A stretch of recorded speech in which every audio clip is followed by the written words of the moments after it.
Having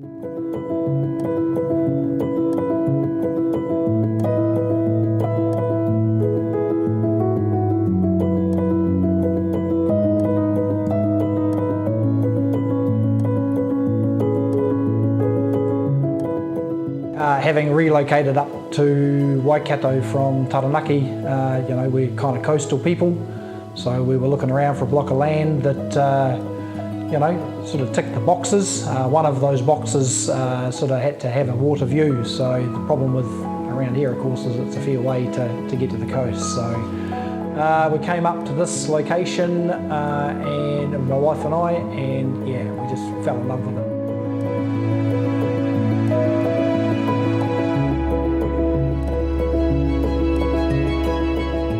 In terms of the placement of the shed on the property itself, a little bit sort of squeezed by a couple of things. Obviously, we've got quite a big hill in the background there, and actually at the front is a rather large easement that runs right through the front of the property for a gas line. So in terms of placement of the shed, we didn't really have that much option with where the shed was going to go. But when we saw the property and had the idea in our mind, we were pretty sure we were going to be able to make it fit somehow. So with a little bit of excavation back into the hillside, yeah, we've managed to make it fit. The views were the kind of the main thing that made the decision about, really how the thing was placed on the site. So yeah, pretty happy with how it's come out. So yeah, in terms of design, look, we weren't out to try and win any awards for, great sort of design. It was really function over form for us. So we knew what we wanted to achieve in terms of what the shed offered to us. I actually did 90% of that on the back of a couple of pieces of refill paper. Because I had the idea in my head right from the get-go in terms of what this was going to look like. And yeah, so I worked with the guys at Waikato Sheds. They put me on to a crowd called Geometrics, who pretty much gave my sketches to them, and they brought that to life.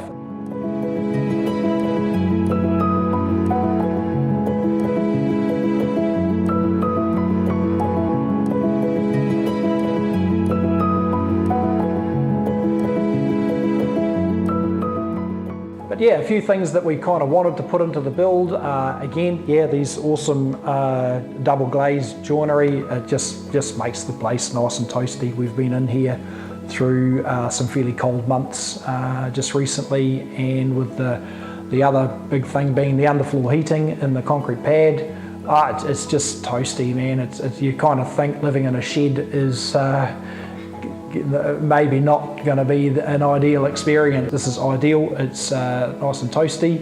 Of course, part of the whole thing is having the garage and the shed as part of the whole property.